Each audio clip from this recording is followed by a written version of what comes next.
China के foreign minister को हमने बुलाया, वो कोई इस्लामिक कंट्री नहीं था। इस अंदाज से तो दुनिया की बाकी सुपर पावर्स भी कह सकती थी, बड़े ममालिक कह सकते थे कि इस्लामिक पॉपुलेशन हमारे मुल्क में भी बहुत ज्यादा है। इंडिया भी कह सकता था कि मुझे भी बुला लो, काफी ज्यादा मुसलमान हैं इंडिया में। अमेरिका कह सकता था, रशिया कह सकता था, यूके, फ्रांस, या सो मेनी अदर कंट्री जहां मुसलमानों की काफी तादाद है। लेकिन चाइना के फॉरेन मिनिस्टर को इनवाइट करना ओआईसी में, इसके रेपरकशंस हैं। ये एक क्वेश्चन है स्टूडेंट्स के लिए। और वो भी हैप्पीली क्यों शामिल हुआ। सैमुअल पी हंटिंगटन ने क्लैश ऑफ सिविलाइजेशन जो उसकी थ्योरी है, उसमें उसने पेश किया था, जब उसने कहा कि there is likelihood of clash between western civilization and Chinese, western and orthodox। लेकिन उसने साथ साथ ये भी बताया there is less likelihood of clash between Chinese civilization and Islamic civilization। अब ये उसने 1993 में ये बात की थी सैमुअल ने। अब उसके हम देख रहे हैं, उसको तो नहीं पता था कि BRI भी दुनिया में आएगा, बेल्ट एंड रोड इनिशिएटिव। अब आप देखें कि कितनी इंक्लिनेशन है कि 57 इस्लामी मुल्कों में से 54 ऐसे हैं जो कि BRI का हिस्सा है। वही जो अमेरिका को जिस चीज का खौफ था कि जो चाइनीज इकोनॉमिक इन्फ्लुएंस बढ़ रहा है, चाइनीज जो इन्वेस्टमेंट बढ़ रही है इस्लामिक कंट्रीज में, ये अल्टीमेटली मुंतज होगी चाइनीज पॉलिटिकल इन्फ्लुएंस पर।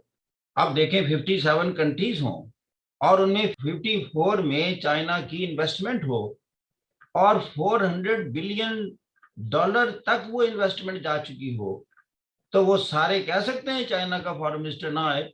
अब देखें कि इतनी एक्सट्रीम मेजॉरिटी एक इस्लामिक ब्लॉक की, वो इकोनॉमिकली और पॉलिटिकली किधर लिंक हो रही है।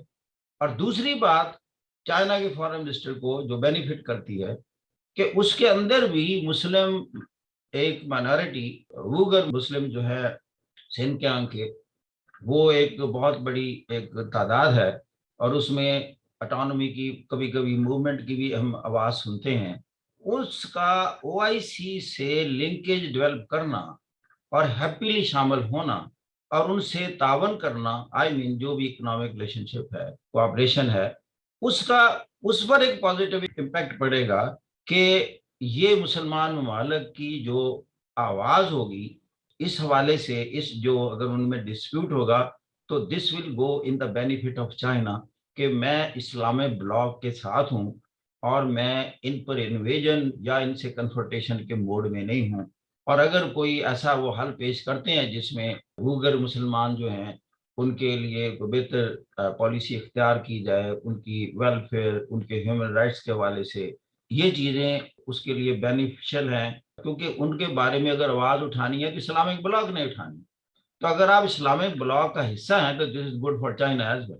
और तीसरी पॉइंट ये था कि कुछ इन दिनों में जो इस्लामिक वर्ल्ड के चंद एक कंट्रीज हैं जिसमें सऊदी अरेबिया और यूएई शामिल हैं, वो अमेरिकन पॉलिसी से थोड़ा सा दूर हुए।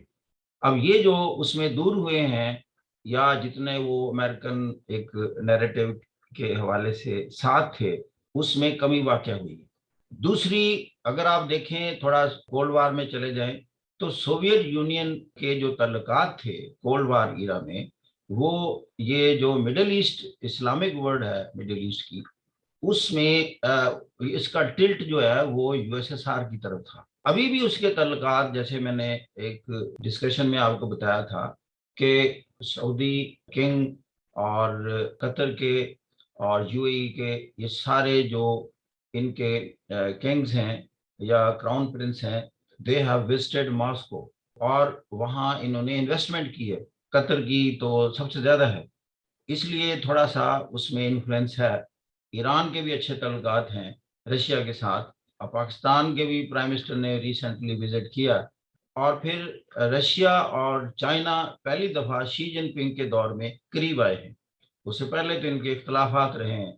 तो फिर आप देख रहे हैं कि इंडिया के भी जो तल्लुकात हैं वो अमेरिका से थोड़ा उतने कॉर्डियल नहीं रहे, और वो इंडिया हमेशा ही प्रो सोवियत यूनियन या इस वक्त भी प्रो रशिया है, इसीलिए उसने सिक्योरिटी काउंसिल की उस रेजोल्यूशन में अब्सटेन किया रशिया के अगेंस्ट। تو یہ جو چیزیں ہیں ساری مل ملا کر اس کا ایک امپیکٹ ہوتا ہے کہ OIC کا ٹلٹ جو ہے وہ اب یہ یعنی امریکن کی بجائے تھوڑا سا انڈیپینڈنٹ ہوا ہے اور تھوڑا سا پرو ایسٹ ہوا ہے. پرو ایسٹ سے مراد اس میں SCO بھی شامل ہے, Shanghai cooperation organisation, most importantly Russia اور چائنا ہے.